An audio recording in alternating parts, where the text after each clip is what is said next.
Assalamualaikum warahmatullahi wabarakatuh. Ketampanannya memikat mata manusia, tapi imannya yang memikat langit. Yusuf bukan hanya kisah tentang wajah yang rupawan, tapi juga jiwa yang tak goyah dalam ujian. Inilah kisah Nabi Yusuf alaihissalam dari kelahiran hingga menguasai Mesir.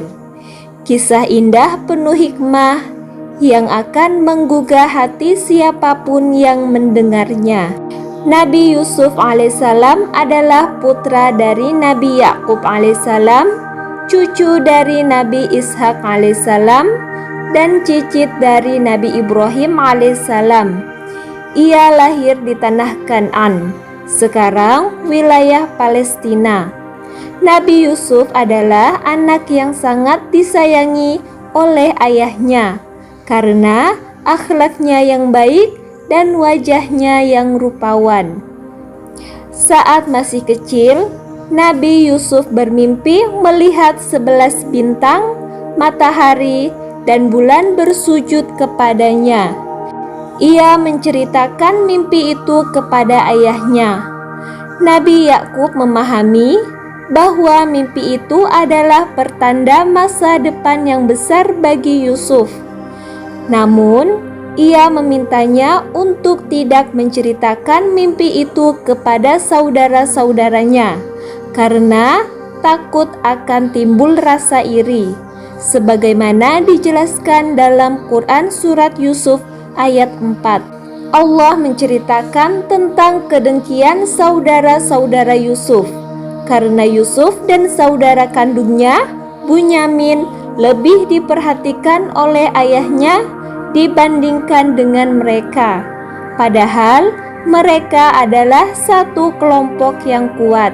Mereka pun bermusyawarah untuk menghabisi atau membunuh Yusuf, atau membuangnya ke tempat yang sangat jauh, ke tempat yang tidak memungkinkan baginya untuk bisa kembali pulang ke rumah.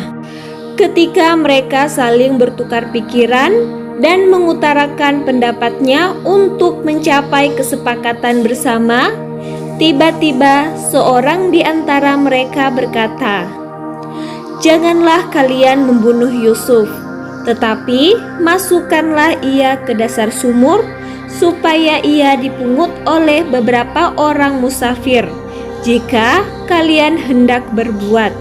Quran surat Yusuf ayat 10. Mereka bersepakat untuk menyetujui pendapatnya itu. Setelah itu, mereka memohon kepada ayahnya agar mengizinkan Yusuf pergi bersama mereka.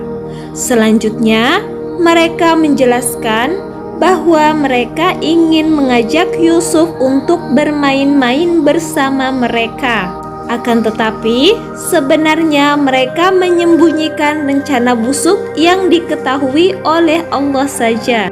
Mereka terus-menerus melakukan pendekatan kepada ayah mereka untuk memohon agar Yusuf diizinkan pergi bersama mereka. Hingga akhirnya ayah mereka mengizinkannya. Selanjutnya, mereka membawa Yusuf pergi hingga sosok Yusuf tidak terlihat lagi oleh penglihatan ayahnya.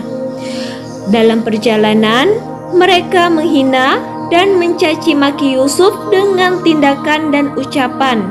Mereka bersepakat untuk memasukkan Yusuf ke dalam dasar sumur. Ketika mereka memasukkan Yusuf ke dalam sumur, Allah memberi wahyu kepada Yusuf, "Engkau pasti mendapat jalan keluar dari kesulitan yang engkau hadapi ini. Pada saatnya nanti, engkau akan menceritakan kepada saudara-saudaramu itu tentang apa yang pernah mereka lakukan terhadap dirimu ini, yaitu ketika engkau menjadi orang terhormat dan berkedudukan tinggi. Sementara mereka pada saat itu sangat membutuhkan dirimu, bahkan mereka takut kepadamu. Akan tetapi saat itu mereka tidak mengenal dirimu. Setelah memasukkan Yusuf ke dalam sumur, mereka segera mengambil baju Yusuf dan melumurinya dengan darah. Ketika malam yang gelap telah tiba, mereka datang dalam kondisi melanggar perjanjian dan melakukan pengkhianatan, bukan mengakui kesalahan dan menyesali perbuatan mereka. Mereka malah berkata, "Wahai ayah kami, sesungguhnya kami pergi berlomba-lomba dan kami tinggalkan Yusuf di dekat barang-barang kami. Lalu ia dimakan serigala.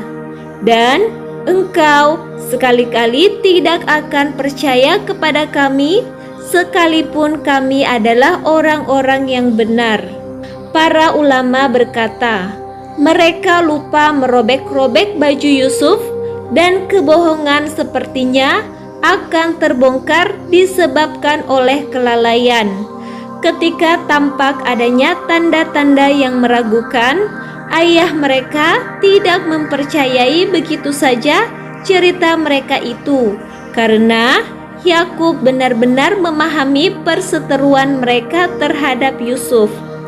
Setelah itu, mereka datang menemui ayah mereka sambil menangis dan merunduk sedih. Allah Subhanahu wa Ta'ala berfirman, Yakub berkata, "Sebenarnya diri kalian sendirilah yang memandang baik perbuatan yang buruk itu, maka kesabaran yang baik itulah kesabaranku, dan Allah sajalah yang dimohon pertolongannya terhadap apa yang kalian ceritakan." Quran Surat Yusuf ayat 18. Allah Subhanahu wa Ta'ala memberitahukan tentang kisah Yusuf ketika dimasukkan ke dalam sumur. Yusuf duduk di dalam sumur sembari menunggu kebaikan dan kasih sayang Allah kepadanya. Setelah itu, datanglah para musafir ke sumur yang di dalamnya Yusuf berada. Di tengah perjalanan, mereka mengutus beberapa orang untuk mengambil air dari sumur tersebut. Ketika salah seorang dari mereka mengulurkan tali timbanya ke dalam sumur dan menariknya kembali ke atas, tiba-tiba Yusuf menggelantungkan diri pada tali timba itu. Ketika penarik tali timba itu melihat ada seorang anak yang tertarik bersama timbanya, ia berkata sebagaimana disebutkan dalam firman-Nya, "Oh, kabar gembira." Selanjutnya, penarik tali timba berkata, "Ini seorang anak muda." Kemudian, mereka menyembunyikannya sebagai barang dagangan. Ketika saudara-saudara Yusuf mengetahui bahwa para musafir itu telah mengambil Yusuf dari sumur, mereka segera menemui para musafir tersebut seraya berkata, "Anak ini milik kami yang hilang. Oleh sebab itu, serahkan ia kepada kami." Para musafir itu kemudian menjual Yusuf dengan harga yang sangat murah atau tidak seberapa, karena mereka sama sekali tidak tertarik kepadanya.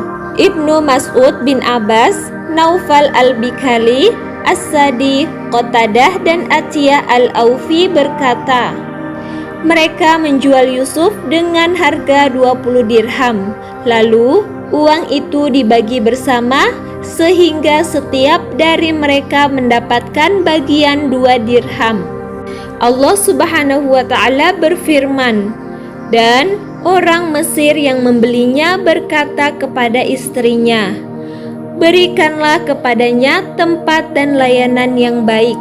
Boleh jadi ia bermanfaat bagi kita, atau kita pungut ia sebagai anak."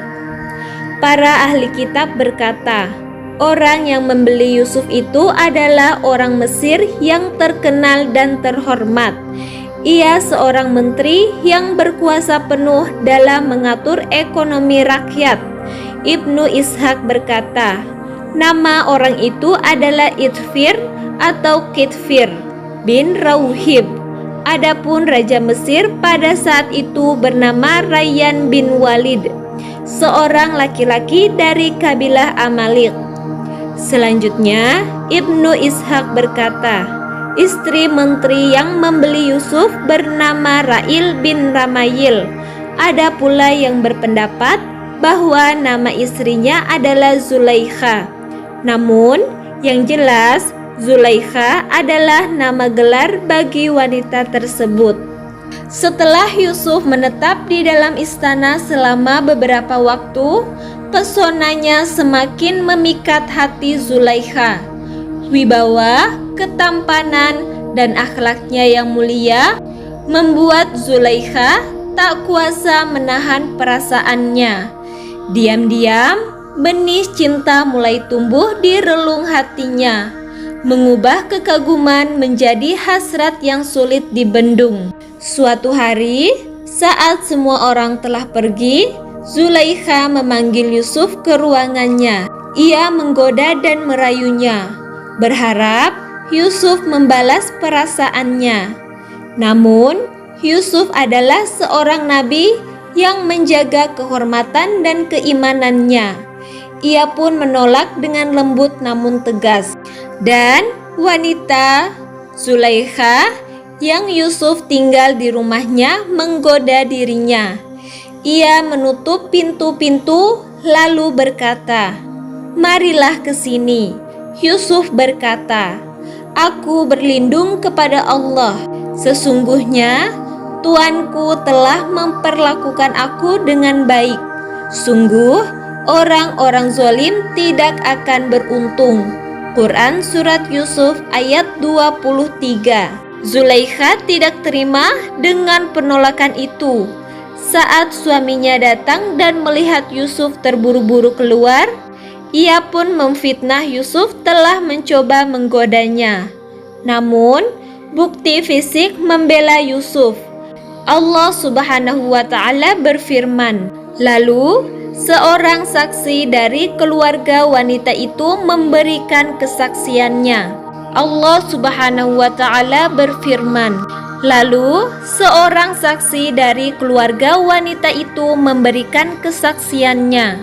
Saksi itu berkata, jika bajunya robek di bagian depan, maka wanita itu benar dan Yusuf termasuk orang yang dusta. Dan jika bajunya robek di bagian belakang, maka wanita itu berdusta dan Yusuf termasuk orang yang benar. Quran Surat Yusuf ayat 26-27. Meskipun kebenaran mulai terlihat untuk menjaga kehormatan dan keluarga kerajaan, Yusuf akhirnya dipenjara atas dasar fitnah itu. Setelah kejadian fitnah itu, nama Yusuf tersebar ke seluruh penjuru istana dan kota. Ketampanannya, keteguhannya, menolak ajakan Zulaikha, dan akhlaknya yang luhur menjadi buah bibir para wanita bangsawan Mesir. Mereka mulai berbisik, bahkan mencemooh Zulaikha karena dianggap tergoda oleh seorang budak. Zulaikha pun merasa malu dan marah. Untuk membuktikan bahwa perasaannya bukan sekedar hawa nafsu, tetapi karena Yusuf memang luar biasa, ia pun merancang sebuah siasat. Ia mengundang para wanita itu ke dalam istananya, menyuruh mereka duduk dan disuguhi buah serta pisau untuk memotongnya. Saat mereka sedang sibuk, Zulaikha berkata, "Keluarkan Yusuf." Ketika Yusuf masuk dan menampakkan dirinya, para wanita itu terperanjat. Mereka terkesima, mata mereka terpaku, dan tanpa sadar tangan-tangan mereka teriris pisau yang mereka pegang. Maka tatkala wanita-wanita itu melihat Yusuf, mereka mengaguminya dan mereka melukai jari tangannya dan berkata, "Maha sempurna Allah, ini bukanlah manusia. Sesungguhnya ini tidak lain hanyalah malaikat yang mulia." Quran Surat Yusuf ayat 31. Zulaikha pun berkata kepada mereka, "Inilah dia orang yang kalian cela aku karena tergoda padanya. Sungguh aku memang telah merayunya, namun dia menolak, dan jika dia tidak menuruti perintahku, sungguh dia akan dipenjara dan menjadi orang yang hina." Melihat cobaan yang begitu berat, Yusuf pun berdoa, "Wahai Tuhanku, penjara lebih aku sukai daripada memenuhi ajakan mereka kepadaku. Jika engkau tidak menolak tipu daya mereka dariku, niscaya aku akan cenderung kepada mereka dan termasuk orang-orang yang bodoh." Quran Surat Yusuf ayat 33. Setelah tersebar kabar tentang tidak bersalahnya Yusuf dan terbebasnya ia dari kasus yang sangat menghebohkan itu, Al-Aziz dan istrinya bersepakat untuk memenjarakan Yusuf sampai pada batas waktu tertentu, agar desas-desus di tengah-tengah masyarakat mereda dan mereka melupakan kasus tersebut. Juga bertujuan agar muncul opini di masyarakat bahwa Yusuflah yang menggoda Zulaikha, sehingga ia pantas dimasukkan ke penjara. Allah Subhanahu wa Ta'ala berfirman, "Dan bersama dengannya masuk pula ke dalam penjara 2 orang pemuda." Ada yang berpendapat bahwa salah seorang di antara 2 yang masuk penjara bersama Yusuf adalah mantan pelayan raja yang bertugas mengantarkan minuman. Menurut beberapa versi kisah, orang tersebut bernama Nabwa. Adapun orang yang satunya lagi adalah pelayan raja yang bertugas menghidangkan makanan raja. Ketika di penjara, Nabi Yusuf menafsirkan mimpi 2 temannya. Satu bermimpi memeras anggur yang ditafsirkan akan kembali bekerja melayani raja, dan satu lagi bermimpi membawa roti di atas kepala yang dimakan burung yang ditafsirkan akan dihukum mati, dan keduanya terbukti benar sebagaimana firman Allah dalam Quran Surat Yusuf ayat 36 sampai 41. Tafsir Yusuf benar-benar terjadi. Orang yang bermimpi memeras anggur dibebaskan dan kembali bekerja sebagai pelayan raja. Yang satunya dihukum mati sesuai tafsir mimpinya. Beberapa waktu setelah salah satu dari 2 teman Nabi Yusuf dibebaskan dan bekerja kembali di istana, Raja Mesir mengalami mimpi aneh yang membuatnya gelisah. Ahli kitab berkata, raja itu bermimpi seakan-akan ia berada di tepi sungai. Lalu dari sungai itu seakan-akan muncul 7 sapi betina bertubuh gemuk. Ketujuh sapi betina yang gemuk-gemuk itu dengan senangnya berada di dalam padang rumput yang subur. Setelah itu keluar pula 7 sapi betina bertubuh kurus dan lemah dari sungai itu. Ketujuh sapi yang bertubuh kurus-kurus itu ikut bersenang-senang dengan tujuan sapi betina yang bertubuh gemuk-gemuk lalu memakannya. Selanjutnya, raja terbangun dari tidurnya dalam keadaan terkejut dan cemas. Setelah itu, ia tidur kembali. Dalam tidurnya itu, sang raja bermimpi melihat 7 bulir gandum hijau pada 1 batang dan 7 bulir gandum lainnya dalam keadaan kering. 7 bulir gandum yang kering itu dimakan oleh 7 bulir gandum yang hijau. Raja pun terbangun dari tidurnya dalam keadaan terkejut dan cemas. Tak ada yang bisa menafsirkan mimpi itu di istana. Barulah saat itu mantan teman Yusuf yang duduk di penjara teringat akan Yusuf dan menyampaikan mimpi itu kepadanya. Yusuf pun menafsirkan, kalian akan mengalami 7 tahun masa kemakmuran. Lalu akan datang 7 tahun masa sulit, dan setelah itu datang 1 tahun di mana hujan turun dan manusia memeras anggur dan minyak. Quran Surat Yusuf ayat 47-49. Di samping menakwilkan mimpi raja, Yusuf juga memberikan solusi terbaik bagi mereka untuk mengatasi krisis yang akan terjadi. Ternyata tafsir mimpi Nabi Yusuf benar-benar terjadi. 7 tahun masa subur disusul 7 tahun kelaparan datang persis seperti yang beliau katakan. Sebuah bukti nyata bahwa ilham dari Allah tak pernah meleset. Setelah menafsirkan mimpi raja dengan tepat, Nabi Yusuf menolak keluar dari penjara sebelum namanya dibersihkan. Lalu kebenaran terungkap melalui pengakuan istri Al-Aziz bahwa dialah yang menggoda Yusuf, sehingga Yusuf dibebaskan dan diangkat menjadi orang kepercayaan raja untuk mengatur perbendaharaan negeri saat menghadapi masa paceklik, sebagaimana diceritakan dalam Quran Surat Yusuf ayat 50-55. As-Salabi menceritakan bahwa Yusuf menggantikan Kitfir, mantan majikannya. Kitfir menyerahkan tugas dan wewenangnya kepada Yusuf. Ada juga yang berpendapat bahwa ketika Al-Aziz atau Kitfir hendak meninggal dunia, ia menikahkan Yusuf dengan istrinya Zulaikha.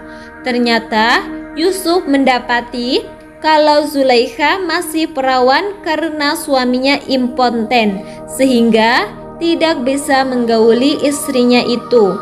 Dari pernikahannya dengan Zulaikha, Yusuf dikaruniai 2 anak laki-laki, yaitu Afrain dan Mansa.